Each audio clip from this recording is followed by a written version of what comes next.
요즘 전 세계 경제가 심상찮아요. 아르헨티나가 별 걱정 없이 보이더만은 순식간에 외화가 유출되면서 통화 폭락 사태가 와서 IMF에 들어갔고요. 지금 인도네시아가 또 지금 통화가 폭락하면서 지금 위기에 빠졌다고 합니다. 그래서 IMF에 인도네시아도 지금 구제금융을 신청해야 되느냐 하는 상황이 지금 나오고 있는데요. 자, 신흥국 전반으로 지금 현재 벌어지고 있는 이 외화 유출 통화 폭락이 지금 진행될 가능성이 있다는 겁니다. 인도네시아는 지금 중앙은행이 적극적으로 이렇게 외환 시장에 개입을 하고 있음에도 외화 폭락이 멈추지 않고 있다는 거예요.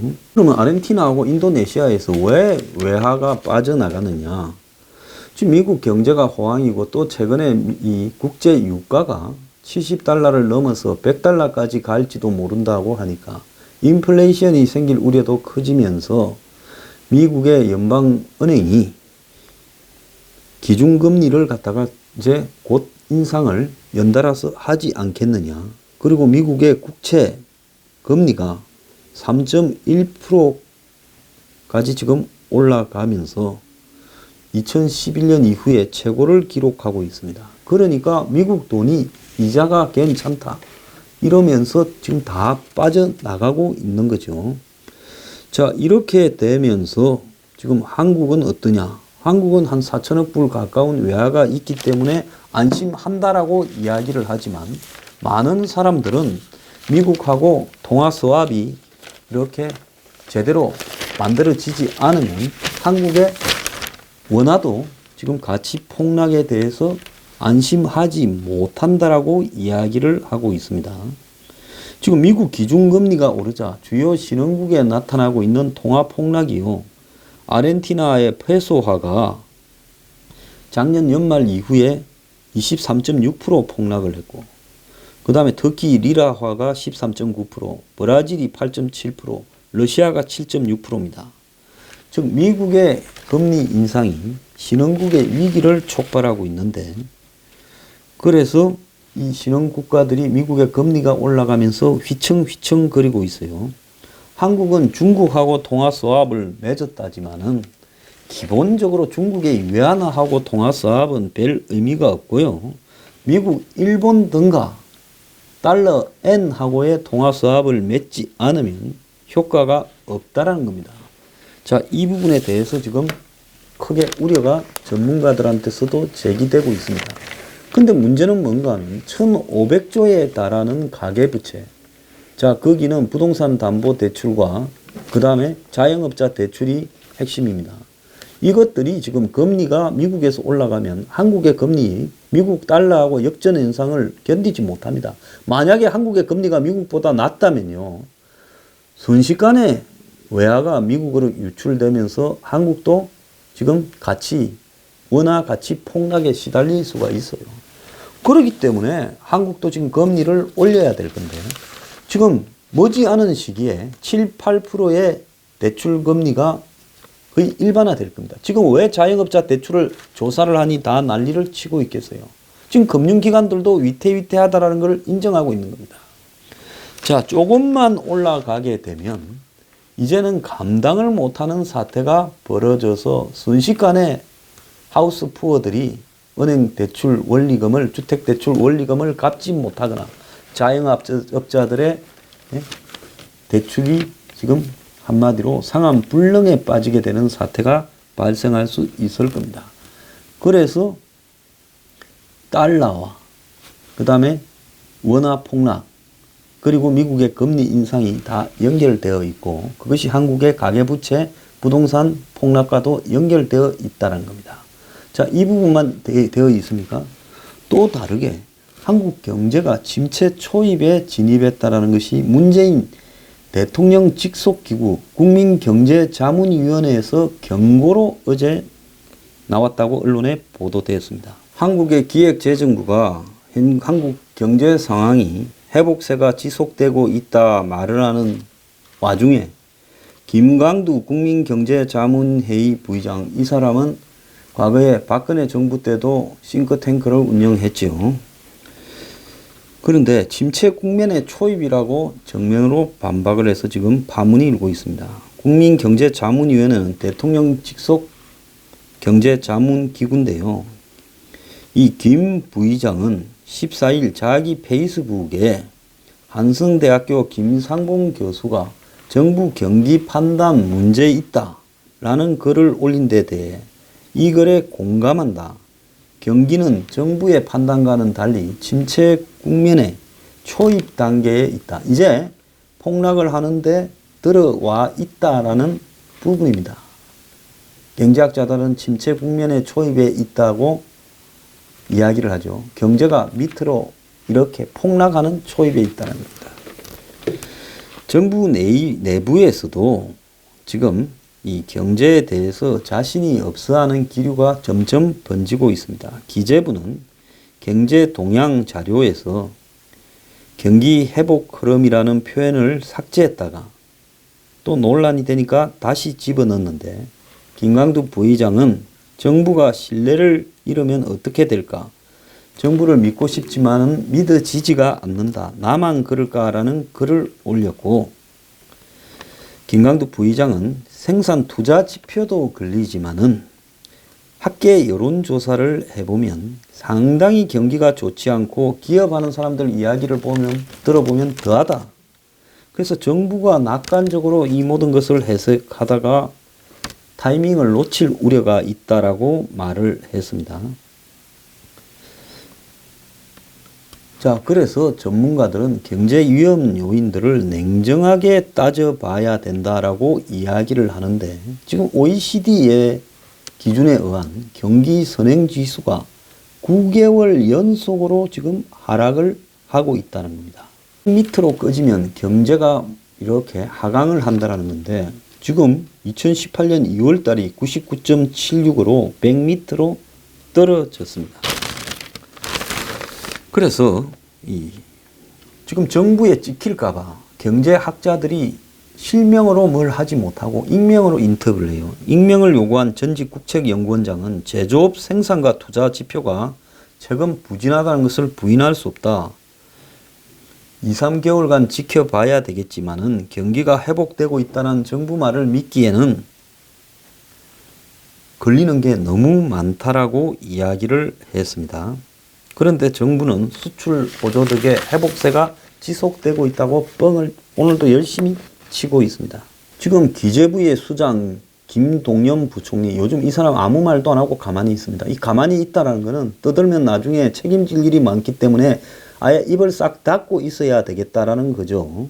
처음에 이 사람 취임했을 때 떠들썩했더만은 요즘 굉장히 조용합니다. 왜? 장하성이가 청와대에 앉아서 다 하니까 김동연이는 할 일이 없어진 거예요. 청와대 정책실장이 경제부총리입니다. 그래서 이 최저임금 인상에 대해서 김동연은 최저임금 인상이 고용에 영향을 미치고 있다고 장하성 부총리와 다른 이야기를 했습니다. 장하성은 어제 최저임금 인상에 따른 고용 감소는 없다라고 말을 했는데 오늘 김동연은 그러지 않다라고 이야기를 했어요. 자, 16.4%에 달하는 최저임금의 급격한 인상이 고용의 쇼크에 영향을 미쳤을까 그렇지 않을까? 이거는 문재인 정권 내부의 핵심적인 화두인데 이 문제를 둘러싸고 총리와 청와대 정책실장이 서로 다른 소리를 하고 있다는 겁니다.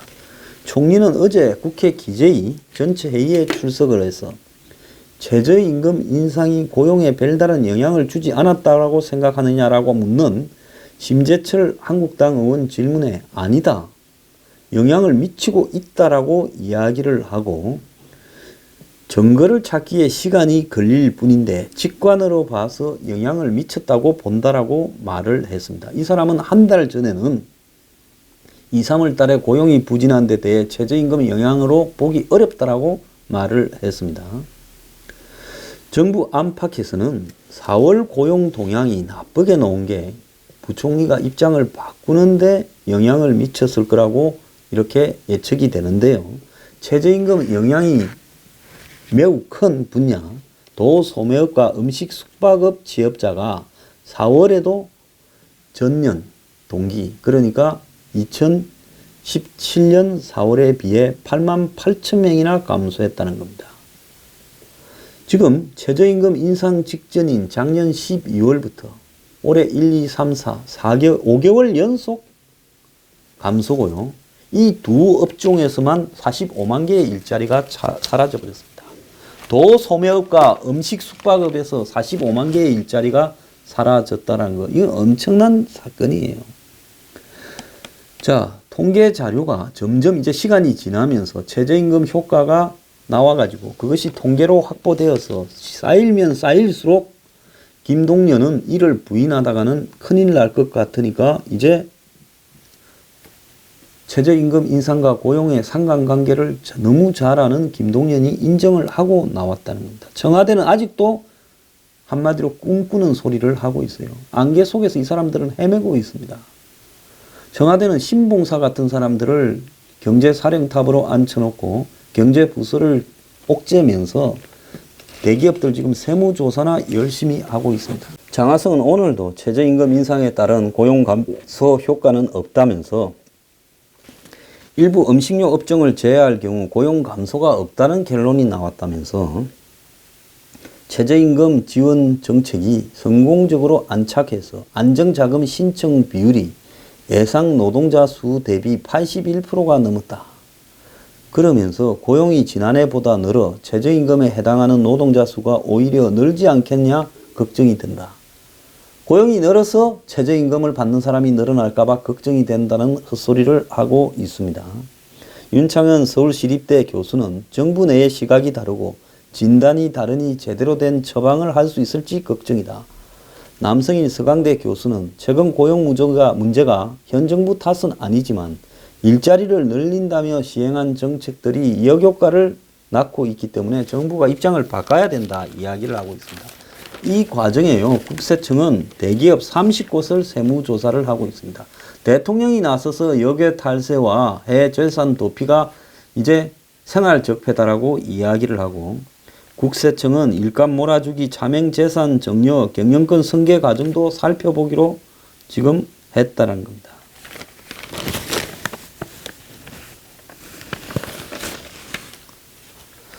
사주 일가의 재산을 국세청이 상시 관리해 주겠다. 자, 한국에 기업하시는 분들은 회사 내에 이 회계팀이나 이런 걸 두지 말고요. 재무분석팀을 두지 말고 그냥 국세청에다가 상시로 살펴주십시오라고 이야기하는 게 좋을 것 같습니다. 대기업 말고도 수백억대 재산가들도 조사를 한다는 겁니다. 이 가장 머리가 멍청한 사람이 하기 쉬운 경제정책이 뭔 줄 아십니까? 센 놈들을 때리는 거예요. 그러면 밑에 있는 사람들은 박수를 칩니다. 경제를 조사하는 걸로 해결하는 것이 제일 쉬운 겁니다. 왜? 조사하는 게 제일 쉽고 잡아넣는 게 제일 쉬우니까.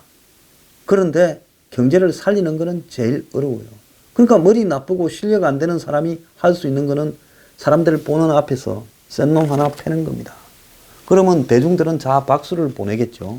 그러면서 이제 같이 다 죽어가는 겁니다. 오늘 아침에 중앙일보에 보면 위기설이 위기를 막는다면서 선거철에 경제 위기가 좀 맞는데 그 이야기를 하면 정부 여당이 선거 때 그런 이야기를 해서 누구 도와주려고 하느냐 이렇게 말을 한다는 겁니다. 야당 선거운동 하느냐. 그렇기 때문에 위기인데도 위기설이 있다고 말을 하지를 못하는 겁니다. 자, 그런데 위기가 심하다, 위기다라고 해야 위기를 막을 수 있다고.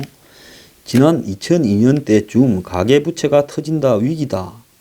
이때 이제 가계부채가 400조가 넘을 때, 지금은 그게 1,500조가 넘습니다.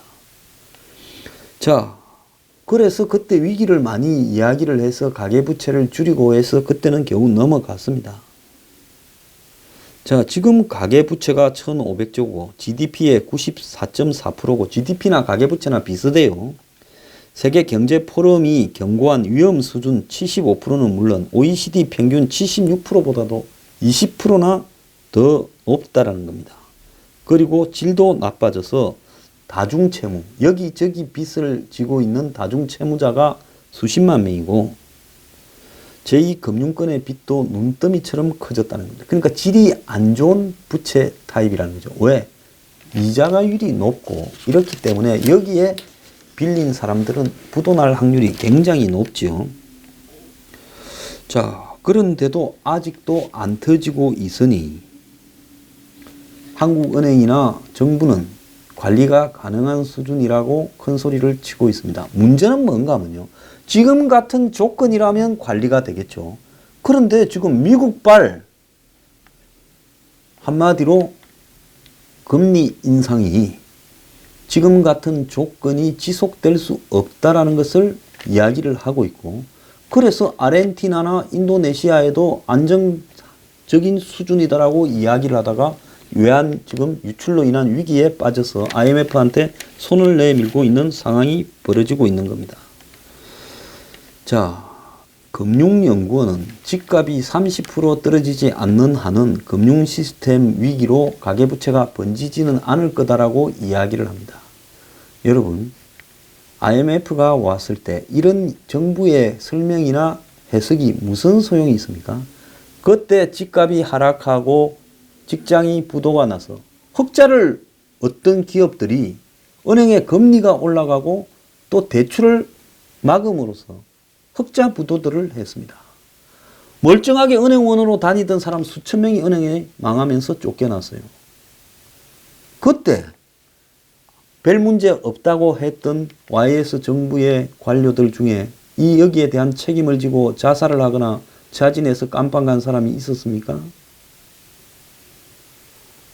한 가정은 경제가 무너지면 우주가 무너지는 거예요. 가장이 자살을 하고 가족이 집단 자살을 한 예가 얼마나 많았습니까? IMF 때. 그리고 그때 빈곤층이 되어서 아직도 못 올라가는 사람이 대한민국에 수백만 명이에요. 제 주변에도 IMF 때 망했다는 사람 한두 명 본 게 아니에요. 그런데 별 문제 없다라고 이야기하고는 저거는 안전장치 다 해놓고는 개인적으로는 터져버리고는 아니 그리 될 줄 누가 알았나라고 이야기하는 게 대한민국 관료들입니다. 자, 위기설을 이야기를 하는 것은 위기를 막고자 하는 거예요. YS 때요. 글로벌 OECD에 들어가서 한국은 이제는 글로벌한 선진국이 되어간다고 큰소리 쳐서 그거 믿고 다 있다가 외환위기가 터졌을 때 정권은 펀더멘탈은 문제가 없다고 끝까지 부인하다가 완전히 수습 불가능 상태까지 빠져버렸습니다. 그리고 성질은 더러워서 미국하고 티격태격하다가 미국이 도와주기는커녕 대선 무렵에 정권 교체될까봐 한국은 한 5대 맞을 걸 50대 맞아버렸습니다. 자, 지금도요. 이 사람들은 소득주도 성장이니 공정경쟁이 이야기를 하면서 자아자찬하고 실업자가 저렇게 특정 분야에서 넘쳐나는데도 최저임금 인상의 효과는 아니다라고 이야기하고 고용 쇼크를 일시적인 거라고 하면서 추경 또 사조해달라고 난립니다. 11조를 해도 늘어난 거 취업은 하나도 없고 여기저기 흩어서 나눠 먹어버렸는데 7호 사업시키고 이제 또 사조해달라고 이야기를 하고 있습니다. 자, 그러면서 한술 더 뜨고 있어요. 여당의 중진은 위기 그러는데 언제 나라가 진짜 망한 적이 있냐? 그런 소리 하지 말라고 이야기를 합니다. 자, 아르헨티나가 국가 파산을 선언하고 인도네시아에 이어서 터키도 지금 외화가 유출되면서 위태위태해지고 있습니다. 그래서 신흥국의 너댓 개가 6월 달에 폭 내리앉지 않을까라는 위기가 나오고 있고요. 지금 중동에서 여기에 이스라엘과 이란, 시리아 이 사이에 팔레스타인 사이에 전쟁이라도 한번 터지면 이제는 그때부터는 걷잡을 수 없는 사태로 번져갈 겁니다. 그런데도 불구하고 별 문제 없다고 이야기를 하고 있어요. 자, 트럼프가 지금 사방의 위기로 내몰리는데 미북 회담으로 돌파하려다가 이게 잘 안 되면 또 쇼크를 경제에서 한 방 놓을 수 있어요. 그땐 또 어떻게 할 건가? 그리고 한국의 지금 위태위태한 불패시나 부동산이 과연 불패인가? IMF 때 집값 얼마나 떨어졌는가 모릅니까? 반토막 났어요. 건물들은 4분의 1 토막 난 것도 있어요. 그때 다 망한 거 사들여가 떼돈 번 사람들은 따로 있죠. 자, 그런데 이 정권은 겁을 상실했습니다. 북한에 신경 쓰고 그런다고 아무런 하는 게 없어요. 적폐청산 북한 2개만 갖고 놀고 있어요. 사람 중심 경제 소득주도 성장한다고 1년이 지났는데 체감 경기가 나빠졌다라는 응답이 50%가 더 된다는 겁니다. 청년 일자리 정책이 다 낙제인데 그럼에도 불구하고 열심히 세무조사를 하고 있습니다. 자, 이제 위기 이야기 안 할랍니다. 잘 돼가고 있으니까 요대로만 경제를 끌고 가다가 나중에 한 방에 그냥 밑으로 쭉 내려갈 때 그때 이제 죽었구나 이렇게 생각을 하기 바랍니다.